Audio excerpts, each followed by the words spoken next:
to dive. Can't tell if it's the dusk or if it's breaking into dawn. Are we going on or are we going gone? Somebody said a storm is coming, but it's been a long time. I don't know what's up ahead, but please baby, don't you look behind. So tell me, is it gonna be free energy forever, or just the same damn old grind? Singing sweet land of the weary and the wild. Are we 1 year from the grave, or is this just the beginning? My sweet child, oh, you're my star-spangled fever dream. Half a savior, half a liar. 250 summers and we're going higher,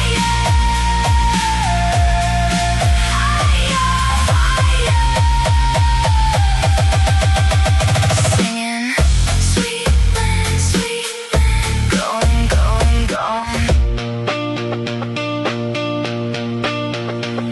The neighbors might be coming with a casserole or a gun. The kids are either screaming or they're laughing in the sun. Is the timeline coming undone, or is it coming in clear? The fireworks are blinding, but I'll keep on dancing here. And nobody can promise me that we're gonna make it to the light. So is it an awakening, or is this a knife in the night?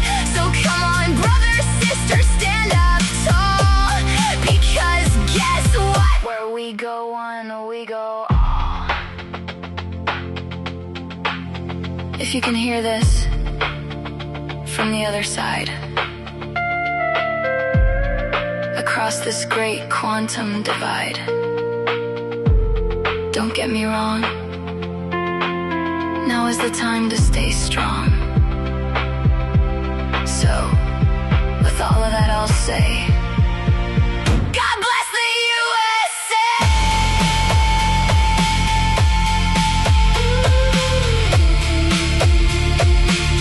God bless the USA!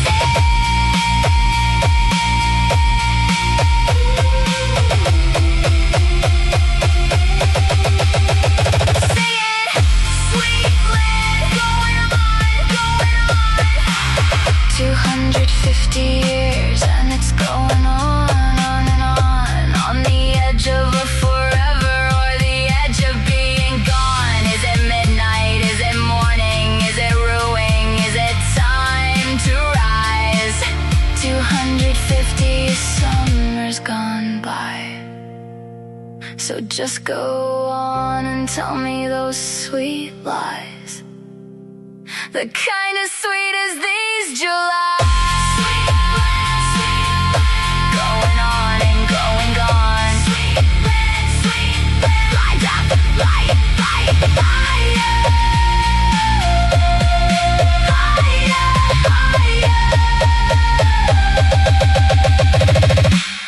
Sweet land's going on.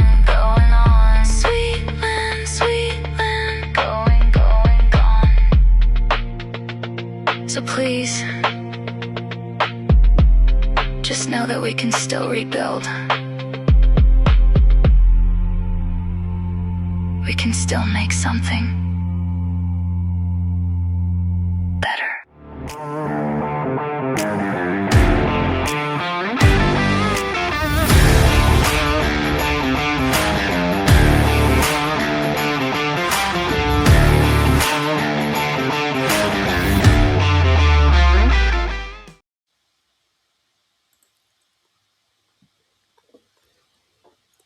Hello. Oh, Captain, you're muted. Kelly, will you go over to Telegram and post this? The live stream will not go to Telegram right now. Yeah, I just noticed that. Okay, I'll I let was them trying know. the whole time. That's why I kept that other thing up. It was not sending the information. I had to restart it like 3 times. It still didn't do it. So I'll just tell them to head over to Rumble. yeah, it's actually streaming on Rumble and on X. So each one of those links are actually active. So, and then the recording we can take and put back onto uh, Sure. Telegram afterwards. Yep. Hello, everyone. Yeah, you're there. We hear you. Okay. All right. So, the other day we had this crazy thing happen.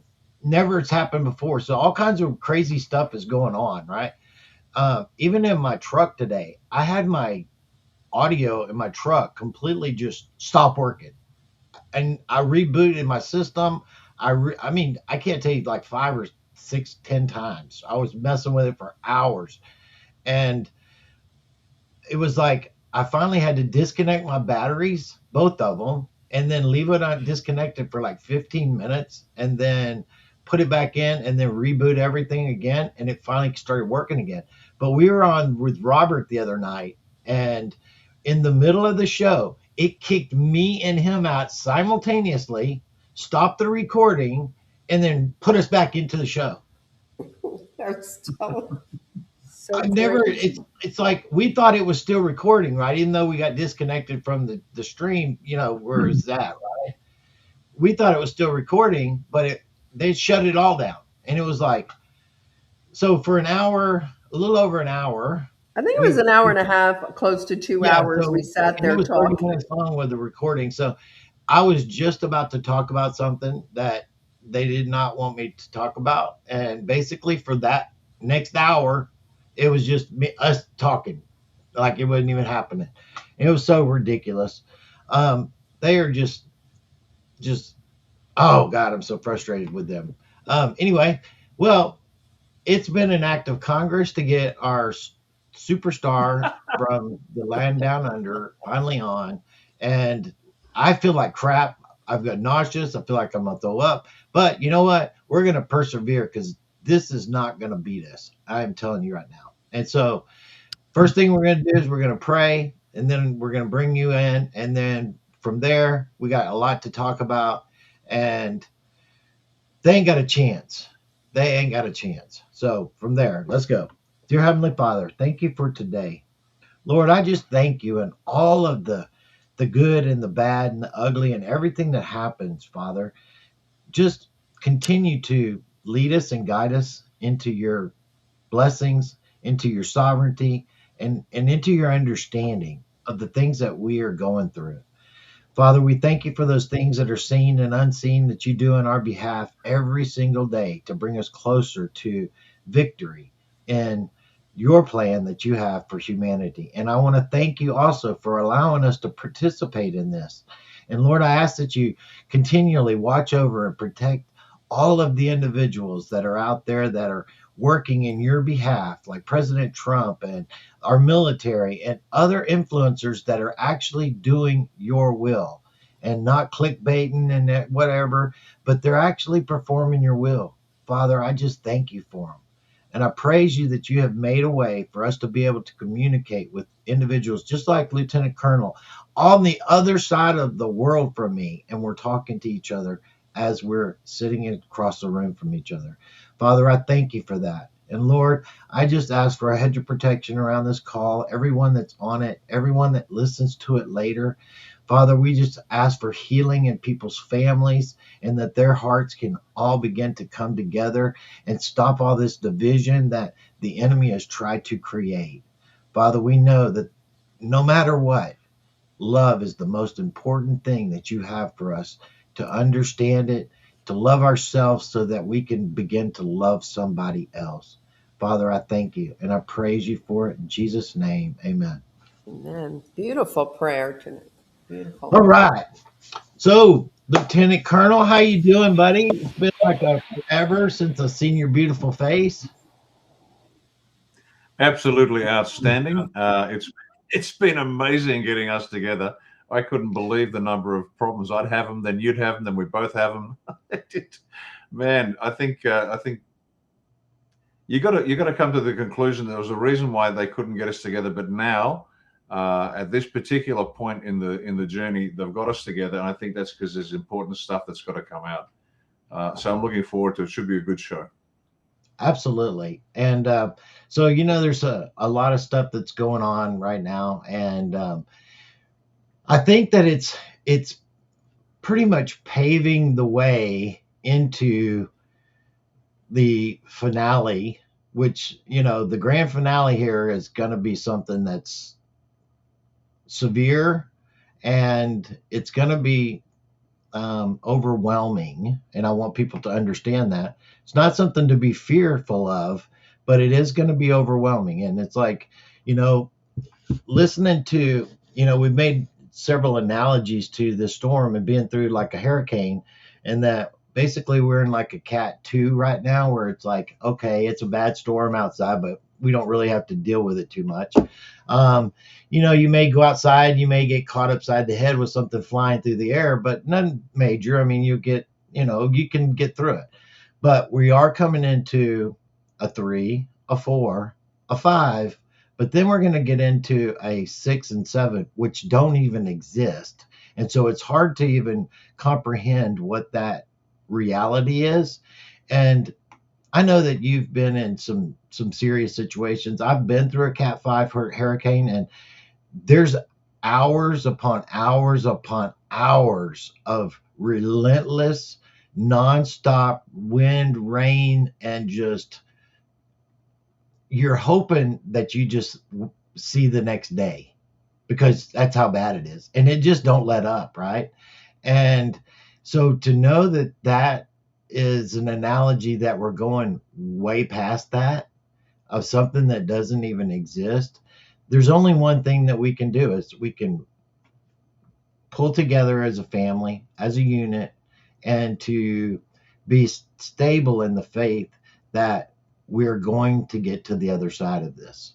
All of this is necessary to tear down the destructive world that has been created for us, so that we can rebuild this creation in the image in which we desire, which is the God influence within us all.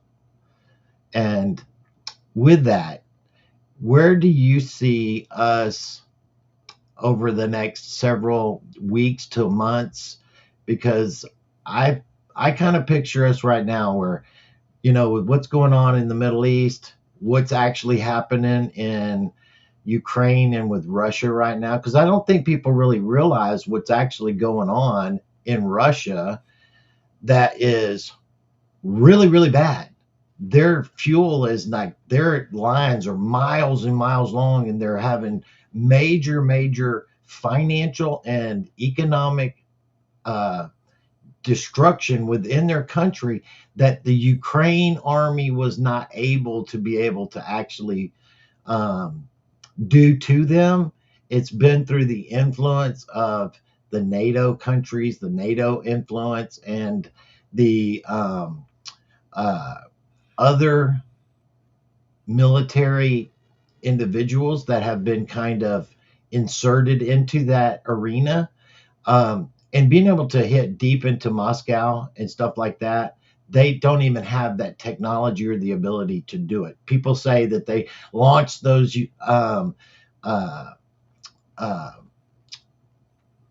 drones and stuff from, Ukraine. They don't have that technology or the ability to do that. And for that to get all the way across their country like that, and to do the things that they did, that was outside of their capabilities. Just put it that way. And Putin knows it. And Putin right now is actually preparing his people, the kids and people like that in their schools. He's preparing them for war with Europe. And I mean, he's actually preparing them right now. And so this is the kind of scenarios that are being presented to us as a potential for this World War III scenario. And that there are talks, I don't believe them, but I believe that there are talks that in this situation that he's actually prepared to use tactical nukes in that situation, which is smaller, right? Not the big one like Hiroshima and Japan, that kind of situation, but tactical, right? And the devastation that could bring but I don't see us going that far, even if it's presented in a way that it appears that way. What is your idea and analogy on what's going on in, like, say, the Middle East with Iran right now? Because it's not what it appears to be. And also what's going on with Ukraine and with Russia and the European Union and how they're basically involved in that. Yeah, there's a couple of ways we need to look at this.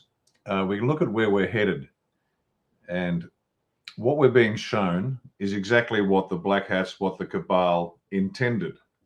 So that future is being rolled out right in front of us. We know that Hillary was supposed to win the election. There was supposed to be a war with Russia, and that was going to trigger a global catastrophe of sorts. And you can throw pandemics in on top of that, and the black hats were going to lock us down and establish a military rule over the planet. So that's being played out. Now, as I said before, Thomas Hobbes, the philosopher, said that war is a combination of force and fraud. It has to be that way. You know, you've seen the old movies where the German Guard, World War II movie, black and white, the German Guard is patrolling and the escaping PW throws a rock in one direction, the Guard swings around and the PW runs in that direction. Force and fraud. And so that's built into that's built into the system. And what we're seeing now is exactly what the black hats intended. But the difference now is because the white hats, and I'll use that as a generic term for the good guys, the white hats are controlling much of what's going on. Not everything yet. There's still some black hat capability left, but they're controlling and allowing it to run out to show the people exactly what was intended, what was going to happen.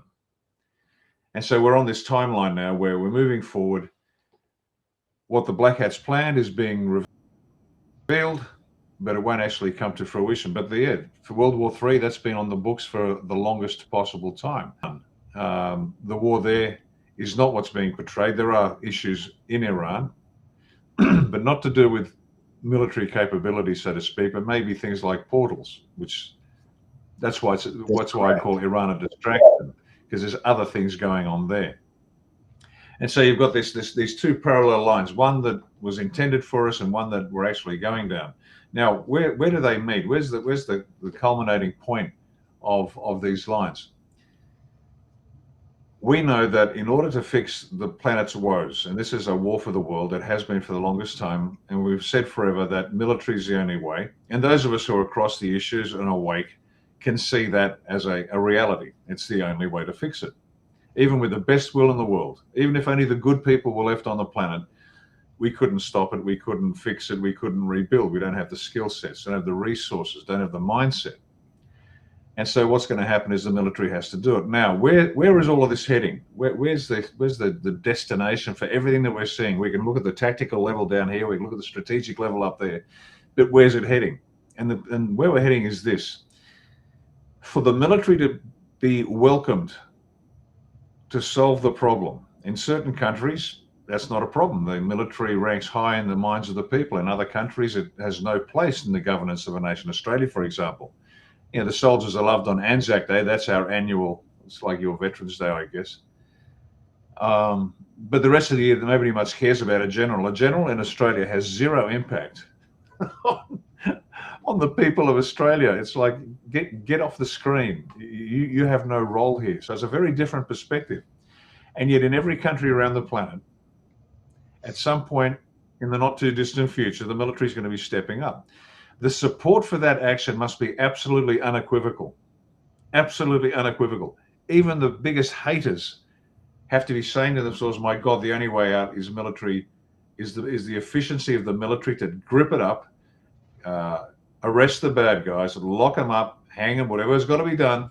And then when it's safe to do so, hand back authority to the civilian government. So you know that right there, what I say is that they're actually manufacturing the consent of the people to do those things in which they must, right? Where they never would in otherwise. And so, yeah, go on. Yeah, and that's exactly right. But manufacturing it in the sense that they're just showing the people what the black hats were going to do anyway. and so they're actually seeing what the adversary intended. So this culminating point where there is unequivocal support for even the biggest haters to say, for goodness sake, please bring the military in.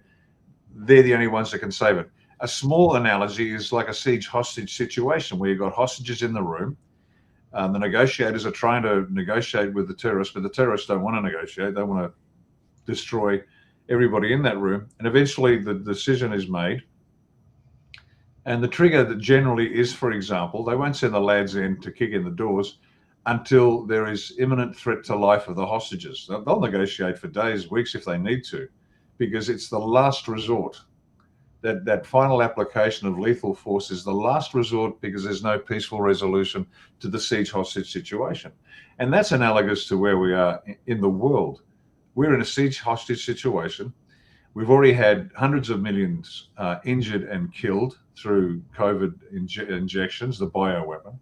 But that was nothing compared to what was coming. There was more to come. There was to be a kinetic war, and the world was going to be ripped apart. And so, excuse me, the negotiations are over. The bad guys are about to start shooting hostages. And so the good guys are about to kick in the door. Now, visibly, it's been going on for some time. We know that. But visibly, for the narrative, for the optics, these are terms I don't like, but they're the real terms. The people have to see what's about to happen and say, for goodness sake, please, somebody help us. And this is like the hostages. The terrorists are about to start shooting, and the hostages don't care. They just want the lads to come in the door, start control the situation, and then sorting out the wheat from the chaff, the good guys from the bad guys. Now, during the assault and in training, when you're on the receiving end of it, I can tell you what, it's hard to lift your head up to see what's going on. With all the stuff that's going on, all you want to do is crawl onto the ground, and you're cutting off buttons to get closer to the floor. It's quite a violent experience to be on the receiving end of that. And so everyone's got their heads down. But even if a good guy, a hostage, sticks their head up when they shouldn't, they will get whacked. That's the brutality of a siege hostage resolution. You've got to follow orders. You've got to see what the man in black says. You better do it, and wait till they tell you to stand up, and then they'll check you out. They'll have a photograph. Yes, this is Jane Smith. Yes, she goes on over to the right-hand side. Who's that? That's Ahmed. He can go to the left, and they sort it out. But it's going to take time, and people have to sit there and take orders from the military. And as I said, in some countries, that's okay. In other countries, it's anathema to their way of life. But that's where we are. So the culminating point, just to summarize that, is this unequivocal, unchallenged desire of the people to have the military step in and fix the problem. Because in reality, and we've said this many, many times, and the evidence is there, it is the only way out. There is no possible resolution to this war for the world absent kinetic energy. It's got to be there. It has to be taken down. It has to be brutal. And the people have to willingly accept it. Because if there is the slightest resistance to military control, it will fail. Even the slightest purchase that the bad guys can have that this wasn't necessary, the house of cards will come tumbling down. So there you go. It's going to be brutal. Your analogy of the storms is about right, but it's going to build up. It's not just going to happen.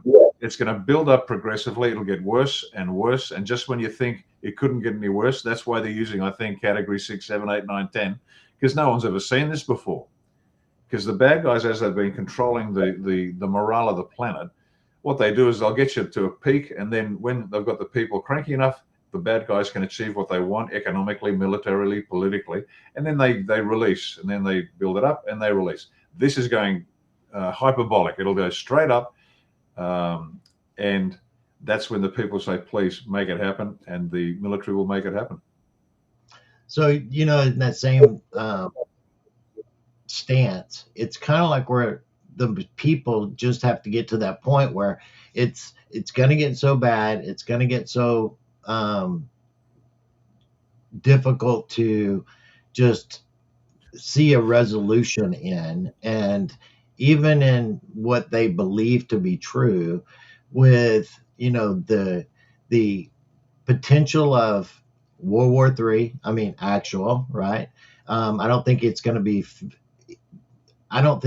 be actually as kinetic as it's being shown to be intentionally, like the movie Wag the Dog, right? They're going to make it appear to be worse than it is.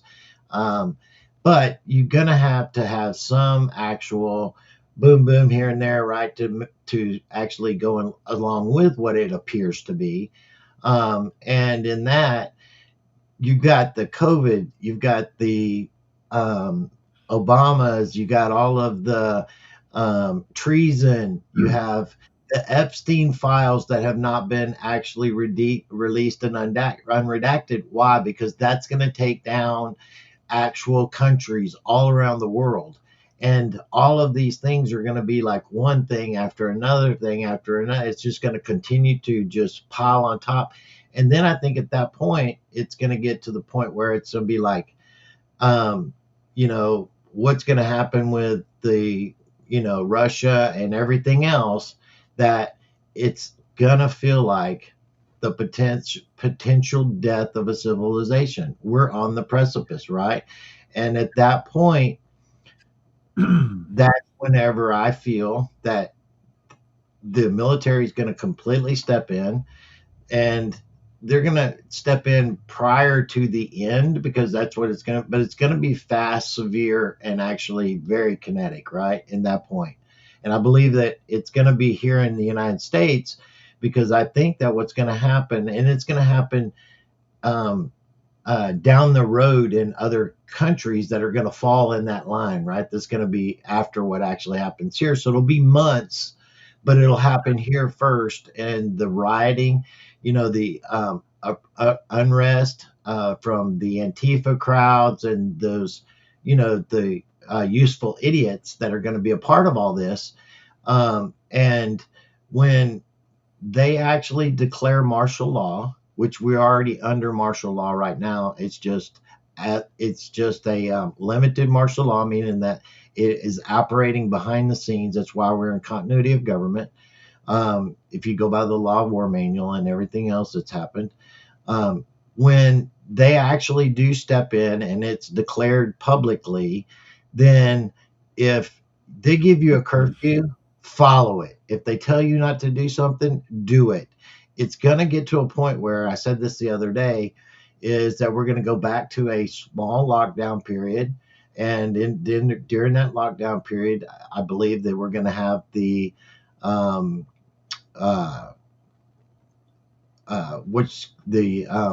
essential workers, and that's it, just to keep things moving forward. And I think there's going to be a real tight control over that, and not the kind of control that was done through COVID, but with military on the streets actually enforcing it at gunpoint. And so it's not going to be something to be jacking around with. Not, oh, you don't have your mask on and you're not going to be able to go somewhere, and that kind of crap, right? And so it's one of those things that you said before in the past, and I think it's very, very important that you reiterate it, about the timing and how long that can actually take place. Because if it's too long, they win. If it's not long enough, then it doesn't do what it's intended to do. And this has been game theoried out for a long time. And can you go through that experience of what people are going to kind of be in that, as far as, the financial, because the financial is going to take a shit, everything's going to just fall apart, right? It's got to touch every single person right where they're at. Yeah, exactly. There's and it's tied to real events. So the fraud isn't the substance of the complaint, for example. The fraud is the apparent result. Let me just quickly talk about that. For example, you mentioned, will there be some kinetic aspects to this this war? Yeah, absolutely. But it'll be reported as much worse. But there are places there are capabilities that need to be taken out globally. And there's nothing like a couple of B-2 bombers to do that for you. So there will be real aspects, because there are real capability, real establishments, personnel, systems, networks, grids that need to be taken out for good, upon which the black hats have been relying. And that'll be part of the apparent war. And that's going to be real. Will there be real death? Absolutely. But so there'll be that aspect of the war. But what people will be going through will be just about every aspect of life on Earth will be challenged. The polity, for example, when the people find out that, you know, China is effectively been running Congress for the longest time, and they are what the belligerent occupation of the United States. Then you've got the bureaucracy, which we already have learned to hate because they're the enforcers of the bad law. You've got the corrupted constabulary that have been the shooters for the cabal, cracking down on the civilians. So all of this is going to continue getting worse and worse and worse.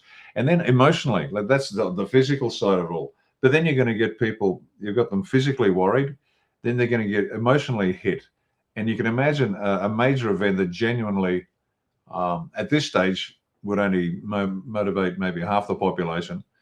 Excuse me. But if, let's say, the President Trump was assassinated, not that he's going to be, but let's say there's an assassination where there is apparently effective, that's a trigger where something's going to happen, because the horror of that, we've lost our president.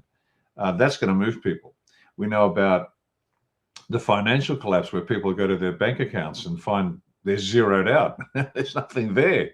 Now, for those of us who have had a zero bank balance, and in fact, I had 52 cents in my bank a couple of weeks ago, we get used to it when we know we're going to survive. But for someone who's never actually had a zero bank balance and can't get it, and then the phone doesn't work because they can't check their banking online, and then the internet's not quite working either, and the power will still be there because they don't want people to starve, but there's going to be panic by every metric: physical, emotional, psychologically,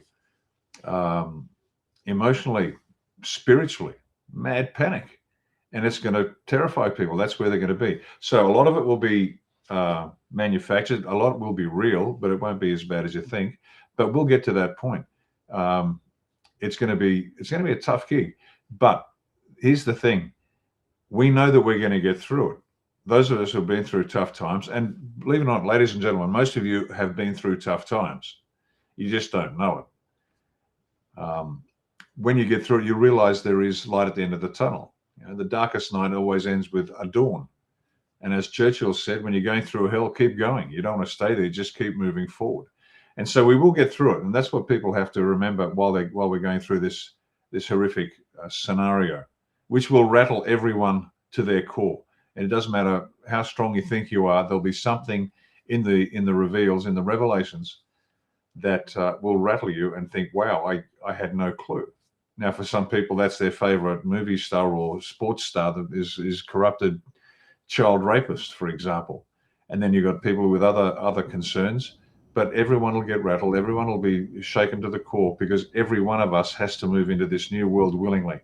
Nobody can be pushed into it. And so, once again, just so we're clear, this is the black hat, what the black hat's intended, but the white hats are compelled to let you see, so you can willingly say, you know what, yeah, this is worth the pain. Yeah, it's like the guardrails are on, right? So that no matter how bad it gets, it's always backstopped intentionally, so that it doesn't lead to the destruction and the collapse in which the black hats were intending, even though it appears that that's where we're at, right? And that's with the banking, that's with everything else. And, I think it's key that people really focus on the things that they can do to prepare, because it is coming.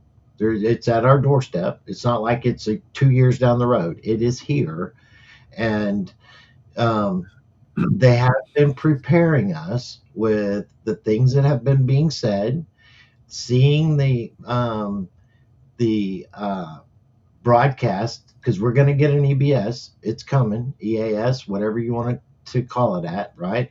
And they have been preparing the people for a time such as this, and they've been gauging how they're responding to it, just like at the 4th of July event, right, where they had to evict everybody, and then they had the actual thing where it actually came up where it was not broadcasting, right? And it's like, how did people respond to being basically evacuated and not really knowing what's going on, and how are they taking it? How is it being disseminated by the people, right? And there's just been so many of these little different nuances that's been leading us down this road for the preparation of How many times do you get the, the fire alarm bell at school and having to do your thing, and knowing that, when it actually does happen, then you're actually prepared for it, right? Or somewhat prepared for it. And I think that's exactly what they're doing right now, is slowly beginning to prepare us for these different collapses, because we have to rebuild, and to rebuild needs to have everything torn down. Everything is not torn down right now, but it will be, and it's going to be torn down rather quickly. And that's what we're going to witness, is the tearing down, and how it gets torn down is going to be the hard part, right?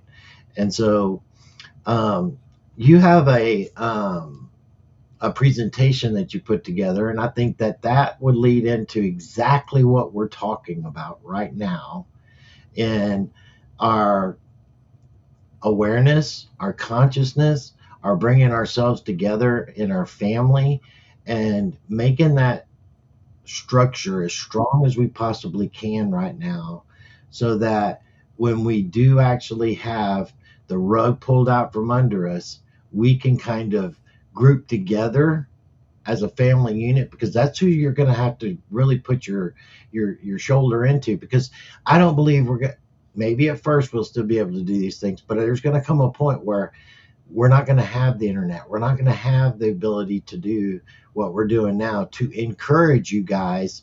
You're going to be the one responsible for your own encouragement. You're going to be the one that's going to be responsible for encouraging your family and those people that are in your circle of influence. And that is why God woke you up, to prepare you for exactly what we're about to go through. And so, all right, I'm going to turn it over to you, and maybe some point we'll stop and talk about it, but not, then we'll just kind of go through it. I'm going to just kind of see how the Spirit actually operates here. So it's all yours there, brother. Thanks, Captain. Yeah, ladies and gentlemen, this addresses a few things. Many of us have been wondering why people haven't responded to what any reasonable individual might assume to be a call to action. And it's perplexed many, many, many people. But let's just go through it. The consciousness and the will to act. Let me just advance the slide here. Okay. Every day is a test. Every day has been a test. And the example that I like to use is on the selection course for special forces around the world. It's the selection courses are all very different, but they test basically the same things. But what they don't tell you is the selection course never ends. Once you just get into your unit of choice, whether it's a specialist service regiment, US Special Forces, the SEALs, it makes no difference. Every day, the selection course continues. And the moment you cease to perform, your time with the organization is done. So every day, every decision you make either allows you to remain or doesn't. And what's interesting with this is, every decision you make, and it can appear to be a minor decision. Yeah, will I do this? Well, I can look. There's a bit of a problem at work. I can stab my long-term friend in the back, and I can get the promotion. Well, that's a decision, and that decision affects what's going to happen next. And people are watching. You're watching. The other person's watching. The people around you are watching. God's watching. Everybody's watching. And this is that freedom, that free will that we have. We can make decisions all the time. And you make a bad decision, and some are catastrophic, and you don't get a second chance. Others aren't quite so catastrophic, and you get a second chance. But the idea is to constantly make good decisions. And the tougher it gets, the tougher it is to make the decision. Sometimes. Some will make you, some will break you. There's very little stasis. There's very little, I'll just leave it the way it is. Life doesn't work that way. You're either growing or dying. Now, what the bad guys have been doing to us, and this is where this decision comes in at the moment, they've been dividing and conquering. We know that. And there's plenty to divide us, don't get me wrong. We have religious faiths that are elements of which are completely incompatible with each other. They cannot coexist. There's no place for it. So that's what the cabal does. That's what the bad guys do. They highlight the extreme interpretations or the extreme practices, and everyone's got them. Every religion's got it, and they highlight it, and so that gets us fighting against each other. It happens between the sexes. It happens between the religions. It's all the same. But what's happening now, what you're seeing is we're being stripped of our illusions. The control is being revealed. Now, how can I demonstrate that? Well, for example, there's a female basketball, long, tall, blonde, who's been pointing fingers at her black opponents. Now, 6 months ago, that would have resulted in massive race riots all across the United States. Now, what's happened apart from a bit of an explosion on the internet? But other than that, nothing has happened. Why? Because the cabal is no longer there pushing the extremes. Yes, it's going to upset people, but it's now in proportion. We're being stripped of the illusions. The same between men and women. With the white versus black one, there should have been race riots, but there wasn't. It came and went. The illusions are being stripped. The power is being behind the angst that we are generally exposed to as being removed. Jew versus Muslims. Online now, the things being said about the Jews, some true, some false, but highly inflammatory either way, would have resulted in all sorts of pushback. It's not there. Why isn't the pushback there? Why is this being allowed? Is it because we're all racists or no, or anti-Semitic? Not at all. What they're showing us is the control is gone. We're like trout in a stream, jumping at every baited hook. But now we're being stripped of that illusion. We're going, okay, great. You don't like Jews? Fantastic. You don't like Muslims? I don't care. You don't like blacks? Great. You don't like whites? I don't care. It's even going to the point where you've got men and women, and there's this whole flow of videos online where how men are no longer engaging in dating and marriage, and they're pulling themselves out of the whole commitment for life to a woman. They're just withdrawing from it. And the women are being shown, some women are being shown to be complete harridans and manipulators and nasty bits of work. And again, this should have resulted in tearing of party dresses and the feminists running around with their hair on fire. It hasn't happened. Why? We're being stripped of the illusion. The power that has created the tension between all these apparent opposites is gone. So this is really interesting. This is leading into what I'm coming up to next. We're not acting. We're no longer rising to the bait. We now are thinking about it. We're actually deciding for ourselves, well, I don't care. I do care. It's not that big a deal. There are bigger fish to fry, so to speak. So, and you know what's funny about that before you get to the next part is that it's like, The View, like on, The View, the show, right? That's exactly what they do, right? And it's actually those people that are doing it now that are actually still out there throwing that bait out there for people to react and respond to. People are just being completely turned off to them because they're recognizing what their game is. And I'm not talking about us. We've known it forever. I'm just talking about the average person that's been watching them forever and that liked them to a degree, right? Is now beginning to be turned off by them, going, and it's like, it's funny because we even see like the Europeans and all these other people that have come to America for the World Cup, and they had this idea that their mainstream media has put into them about how horrible we were and how horrible America was, and they're just like, oh my God. And they're just apologizing and I mean, that right there is seeing it and how they're responding and how they're feeling welcomed, loved, respected, and how everything that they were given was a lie. And now out of their own mouths, they're speaking to their people, their circles of influence in their countries. And that is now superseding what the media has said because it's firsthand.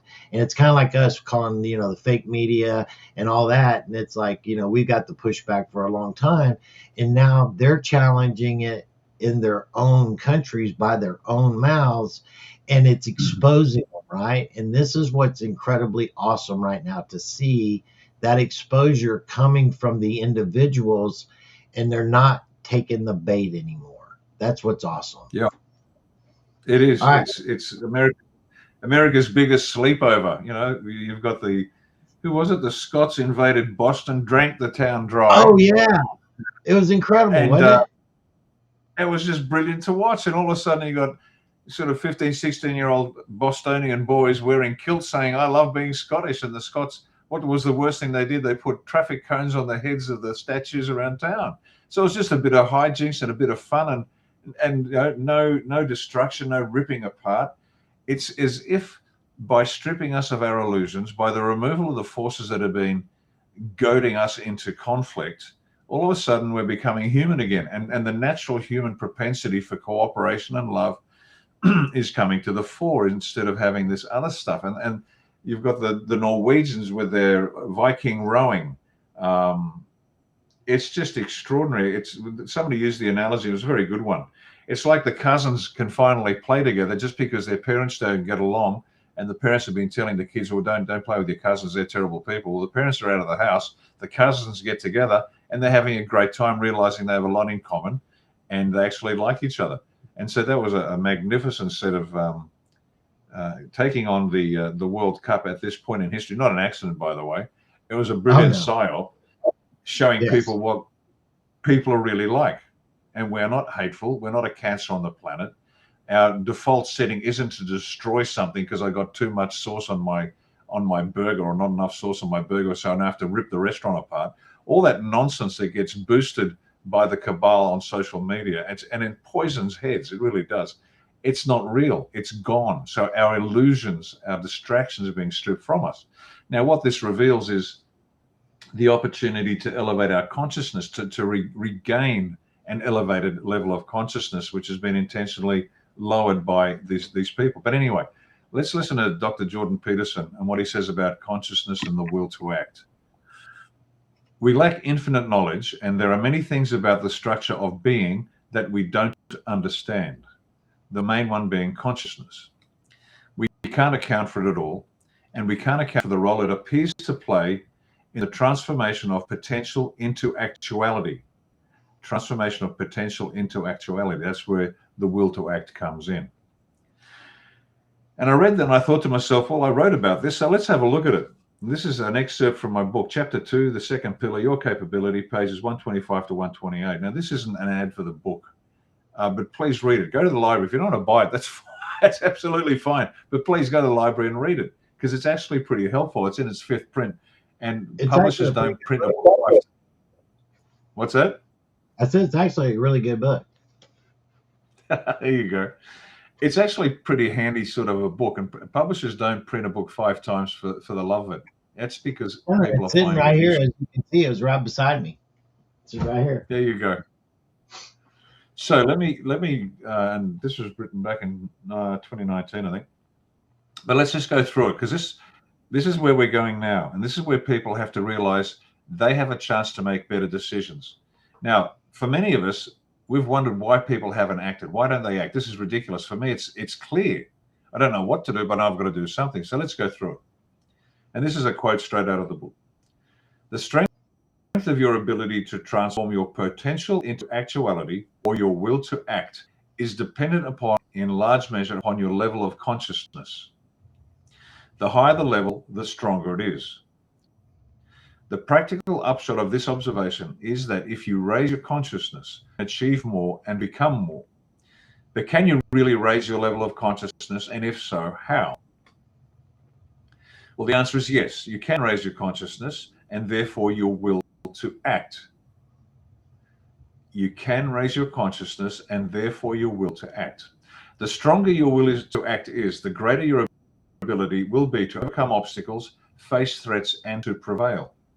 Secondly, you can do so by learning to advance through its 4 stages of development.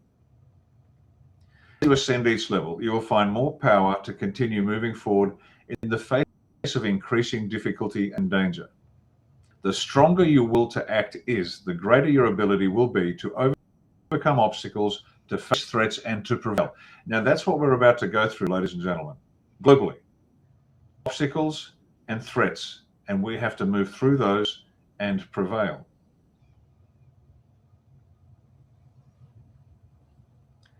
Okay, so the 4 stages of development. Stage 1, avoid pain, seek pleasure. At its most base level, human motivation is driven by the pursuit of pleasure and the avoidance of pain. Both are effective, although strangely enough, fear of pain seems to get better results. This proposition is largely true, and it reflects a simple and unevolved level of development. It is the perspective of some children, and unfortunately some adults, who live only for themselves, satisfying their needs as they understand them. This is an appropriate and necessary first stage of development of the will to act. At least you're responding to something. Stage is characterized by fear, mostly fear of loss. And you can challenge this later if you wish, and that's fine. And you know, But let's that's keep how going. the law has always manipulated us into their direction, is through fear, because fear is a highly effective motivator for those that have no motivation at all, period. Yep, that's a good point. And that's why it's the first one that the unevolved leaders use. Yes. Stage 2, give priority to the needs of others. The second elevated stage is reached when one learns to live for others. It is a life lived in service, but not as a duty alone, but as a pleasure in and of itself. It can come with parenthood. Doesn't always. It can come with parenthood and the understanding that parents' needs are second to those of their children. And you'll have noticed it's popular these days to say, oh, look after yourself first, look after yourself first. And they use this clever device, and it's quite persuasive, but it's complete bullshit if you're a parent. If you're on an aircraft and the oxygen mask drops, put the mask on first and then look after your children, because that way you're okay. And that makes a lot of sense. And it is a sensible piece of advice, but I can tell you this, I can hold my breath long enough to make sure my kids are okay. But the danger of that analogy is it makes people think, well, I got to look after myself first. And you see the mother that's completely made up and she's dolled up and dressed up, and the neglected little girl next to her that can't even get a decent sandwich. But darling, I have to put myself first. They told me to. My guru said so. Yeah. Anyway, so it can come with parenthood, but it's not automatic. Point is, the parents' needs come second to those of their children. The development of a sense of sacrifice is quite natural because there's the close physical and emotional attachment between a parent and a child. So it's visceral. What appears to be a sacrifice is just love in action. And that's why adults without children, they're missing out. They're incomplete. They don't know what it really feels like. And I'm sorry, but your cat and your dog don't substitute. They just don't. I'm sure you love your cat and your dog a lot, but there's a big difference when your little child is there. You've gone through the whole pregnancy, the birth, the raising, the teaching them how to eat, how to walk, how to poop, how to stand up for themselves, how to retire gracefully when it's time. And that And all real these love, sacrifices.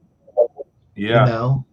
That you can't experience like that kind of love that is developed for when you have kids, of unconditional love no matter what. And I'm not talking about everybody, because some people are just screwed up in the head, but the majority of people, when you have a child, you love that child different than you love your mate. It's not even the same. Like my wife, it's not anywhere close to the way that I love my kids and what I would do for my kids and what I'd sacrifice for my kids, right? And that's the kind of love that is just,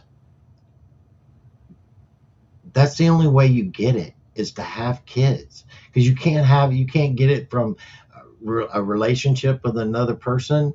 You can't get it from, like you said, your animals or anything else. You can still love them and love it a lot, but it is just not the same until you have that child, right? It changes everything. And if it doesn't, then something is deficient in you. Not necessarily that, because inherently some people are just non-functionable, meaning that they just don't have it, they don't get it, right? And for whatever reason, right? And I'm not pointing the finger at anybody individual, because some people still have that selfish mentality of their self, right? And they don't ever get that love. And like you hear about when a woman after she had her kids or whatever, and then a couple years later she packs it up and takes off and never comes back, right? And the dads do the same thing. It's not just women, but I personally, I could not understand how that is even possible. I couldn't understand it because of how I loved my kids, right? I put up with anything and everything for that.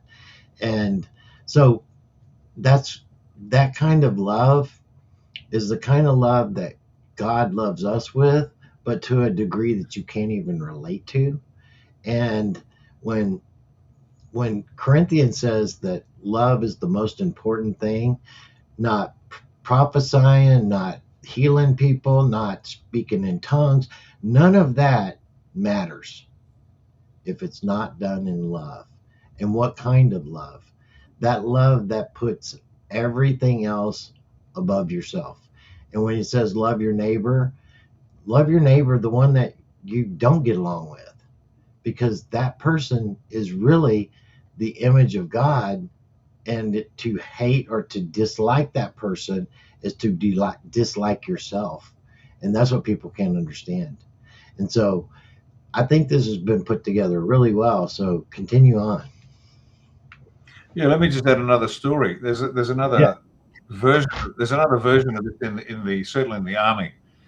And for those who don't know, of the commissioned ranks, and these are the officers, the lieutenants are referred to as subalterns.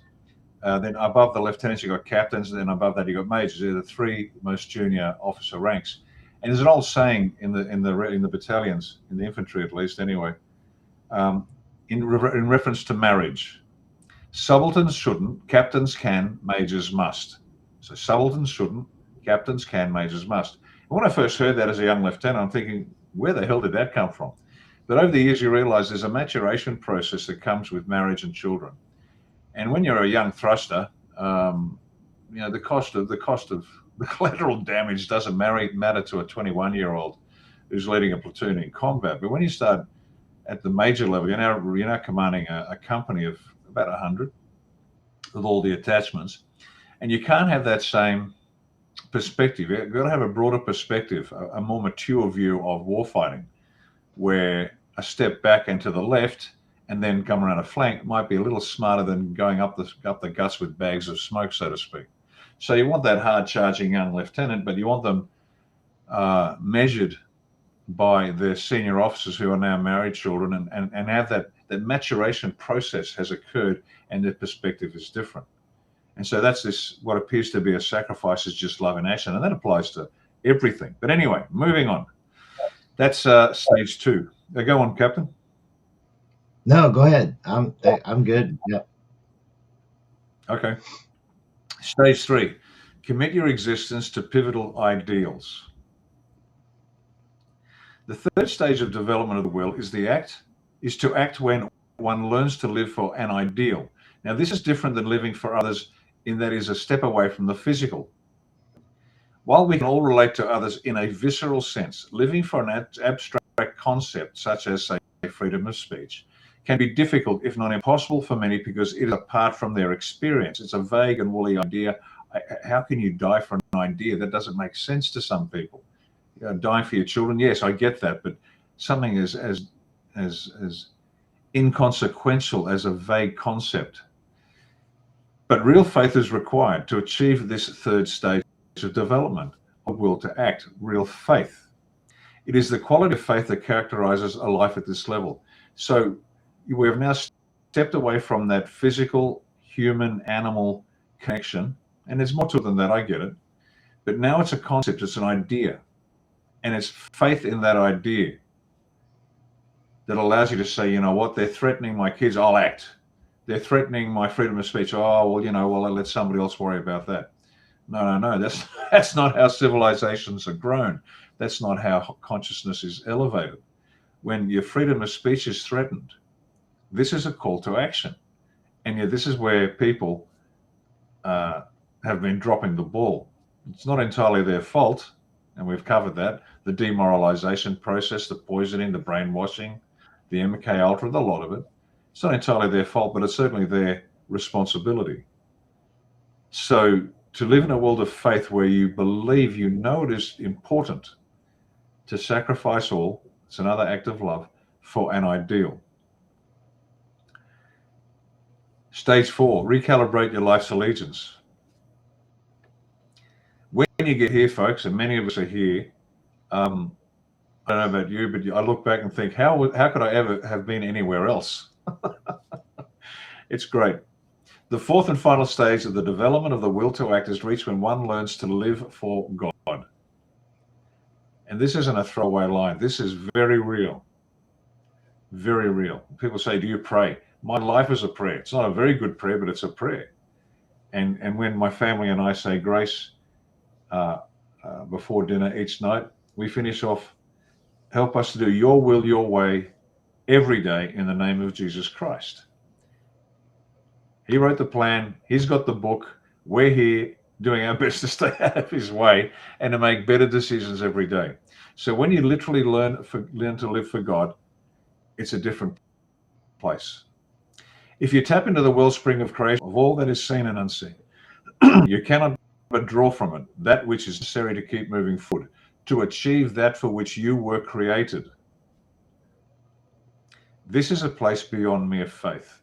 It is a place of real knowing and is characterized by fearlessness, absolute fearlessness. And you know, there's something that is so significant about the difference between faith and knowing. And it's like Christ operated in knowing, not faith. I don't care what anybody says. He did not have faith. He had knowing. And that was the inner gnosis of he knew who he was. He had that experience and knew. And so that's why when we say that tap into that same spirit, because it is here for you to have that experience, then that knowing actually happens. And it's downloaded into your everything, your being. And it's like, you know, there's so many things that I know, and I don't really know how I know it, but I know it. And that's those things, right? And it's like, when you have that knowing, that's where you can take and plant that flag and say, I ain't moving, because this is how I actually know it to be. Mm-hmm. Faith can be challenged in planting your flag, right? Because when it starts getting really tough, it's like that flag wants to try to move a little bit, right? But when you have that knowing, that flag don't move. It don't move at all. And so it's like when you go to sit down in a chair, most of the time you just plop your butt down in it, right? Because you have that knowing that more than likely it's going to hold you up and there's not going to be no problems. But if you have a chair that you came out to the country or into some old log cabin somewhere and you found it out there and it's kind of dilapidated and the furniture is too, and you were kind of sitting around and you needed to sit down because you were tired, and there was an old wooden chair in there that didn't look so good, but it was still a chair, you would caution yourself how you plopped your butt down in it because you didn't know for sure it was going to be able to withstand your weight. You have faith that it's going to, but you are going to test the waters, right? And you're going to check it out. And so there's so much that has to go by what you said on the knowing, right? And the only way we know that we know is to connect to our spirit and to the relationship that you have with the spirit. Because the spirit is in tune to everything, has all the answers, doesn't leave you in the dark, and it definitely doesn't steer you in the wrong direction, ever. So that gives you the knowing, and that allows you to have that faith that people look at that helps to encourage their faith. But in reality, it's your knowing that drives their faith into believing even stronger. And it's like, those are what good leaders do, right? A leader leads from the front. They don't tell people and then they come cruising in from the back. They go out ahead, and they're usually the one that has a hard time seeing everything that's going on behind them, because it's behind them, because they're leading. And it's like, this is the thing, is that when you're asked to step forward, who's asking you to step forward? Is it you? Is it your country? Or what's asking you to? Nobody asked me, no person asked me to do what I'm doing now. The Spirit did. And I never thought 10 years ago I'd be doing what I'm doing right now to this day. And I know you didn't either. And so that is the desire that causes us to act in faith because of the knowing of where we're going.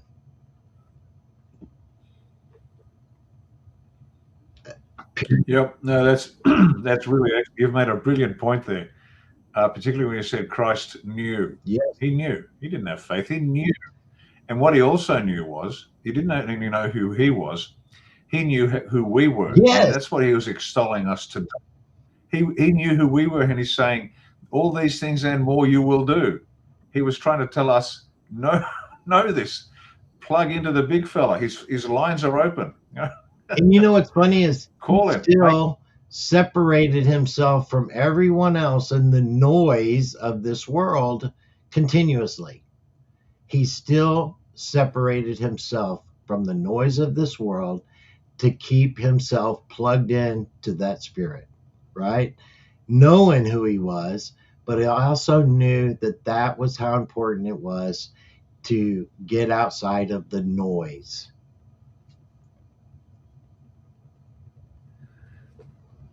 Excellent. You will know when you have arrived at stage 4, because while the journey may well be difficult and even appear impossible, the decision to choose the right path each and every time is effortless. And that, I'm sure, Captain, you'll agree. Yeah.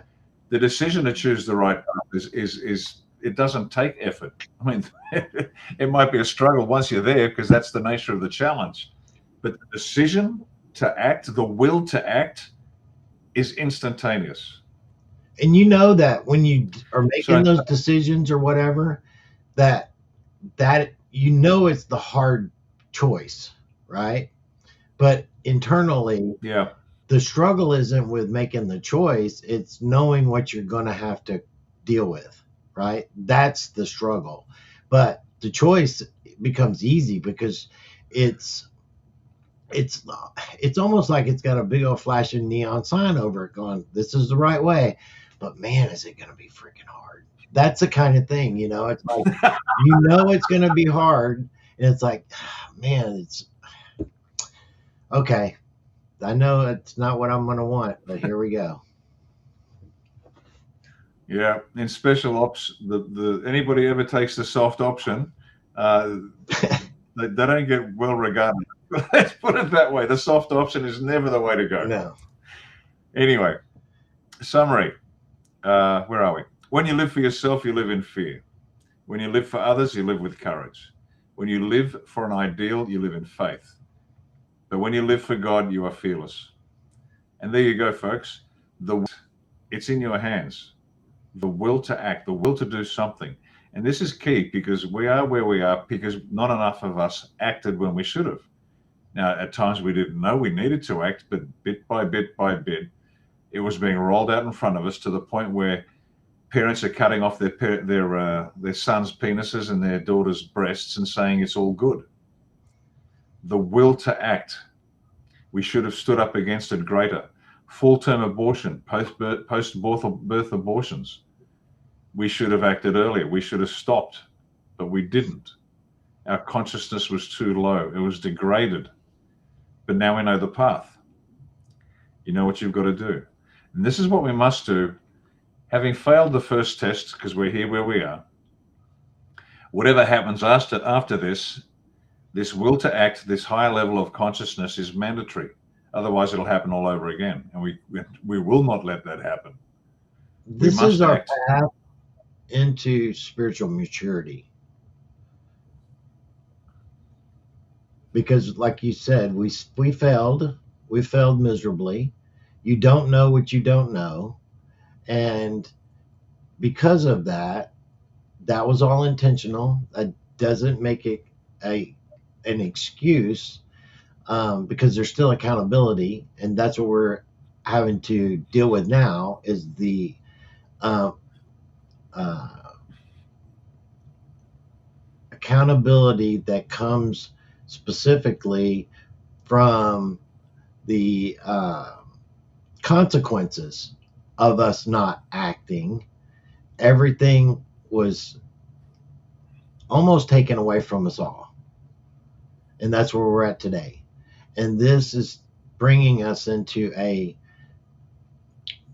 new level of understanding, a new level of operating, a new level of relationships, a new level of communicating, and definitely more people have actually come to begin or reconnect with God than I think no other no other time that more people have actually found their way back to God, because God never went anywhere. Um, and the new experiences that people are having with God are individual, because that's what they are. It's an individual relationship, right? And however you come into that relationship with the Creator, my Father, your Father, however you want to acknowledge that, as that door opens and you begin to continually walk through it, the stronger you're going to get in understanding, in faith, and in knowing. And as you become greater in the knowing, the stronger the person you become. And that's what the enemy always feared. What? Us knowing who we are. Why? Because they never wanted us to remember. That was the key. And for you to begin to remember who you are, who he told us, meaning Christ, told us we were. And he didn't come to start a church. He didn't come to start a religion. He came to show us the path. And he showed us the way. And if you want to begin to learn what did he do and how did he do it, that was the example. He turned over the tables. He kicked out the money changers. He called the leaders of the church demons, vipers, and snakes, because that's what they were. And the people put him to death for it. And that's the thing, is to step out means to be challenged. We've all been challenged, right? We've all been called crazy. We've all been whatever. And that's okay, because it comes with the territory.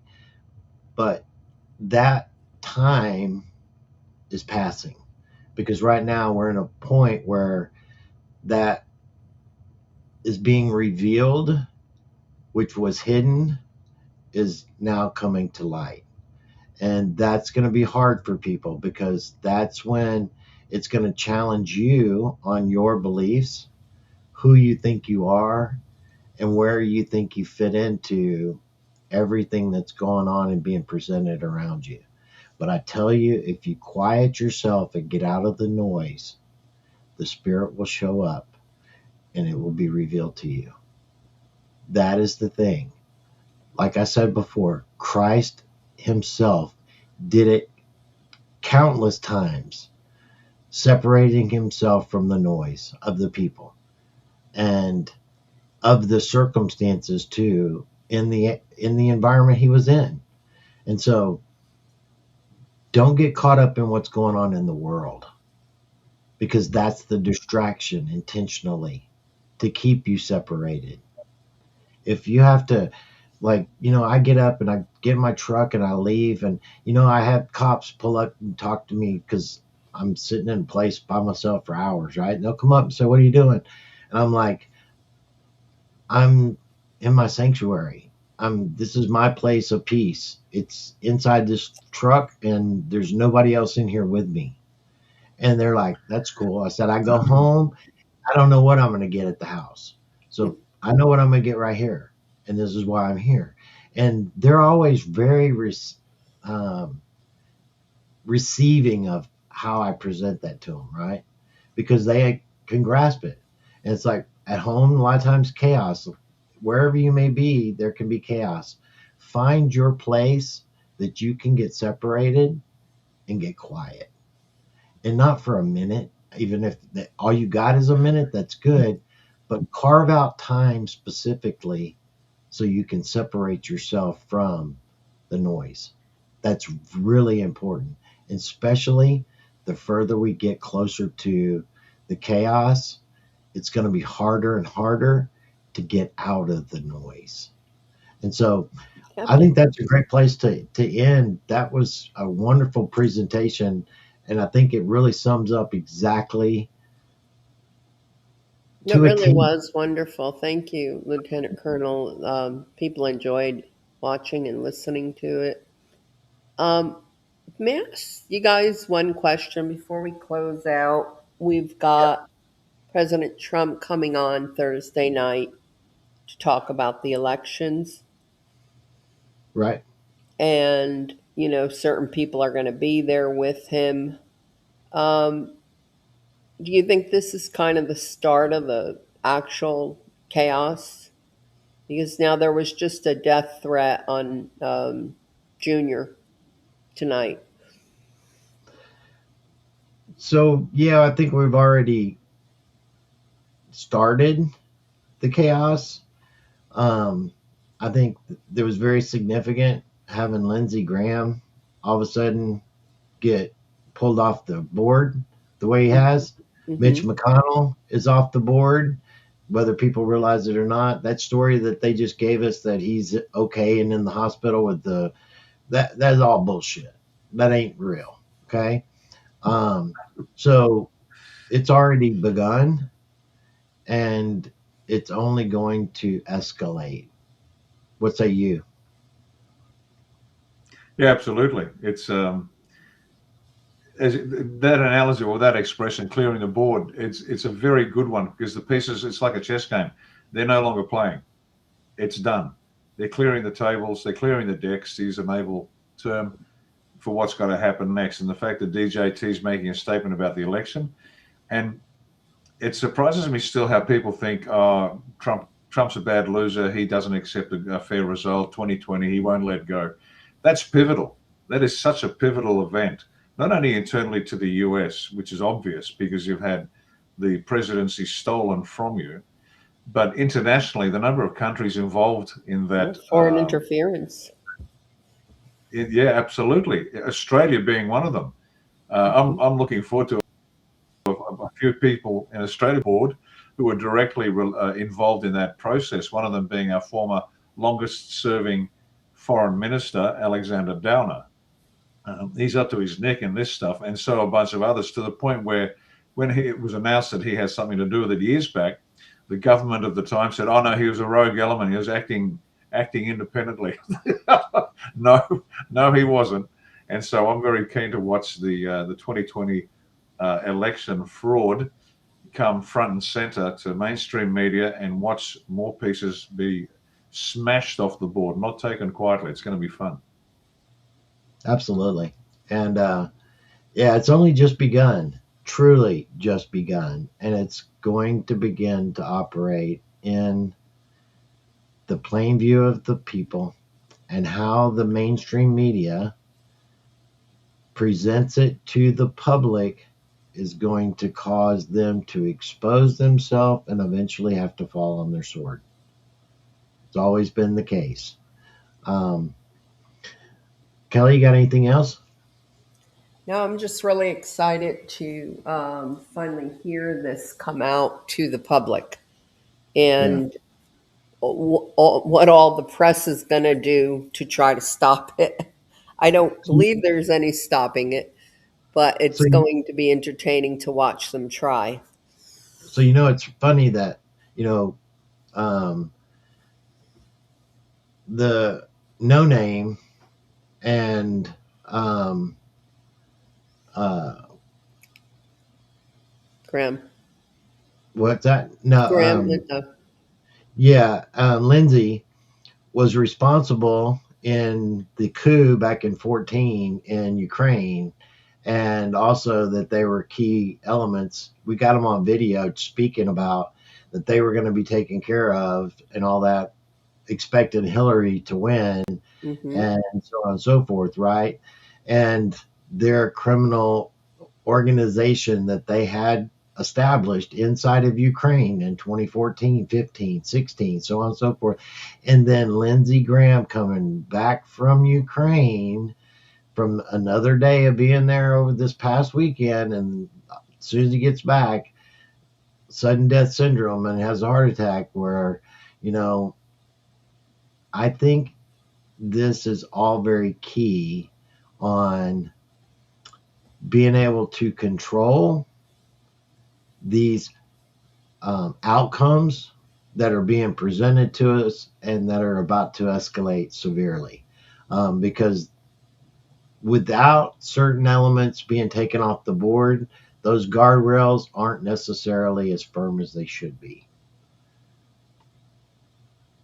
And I think that that's really what's happening right now, and that we're actually being able to see it. You got to think, you got two senators, and they're both within the GOP rhinos.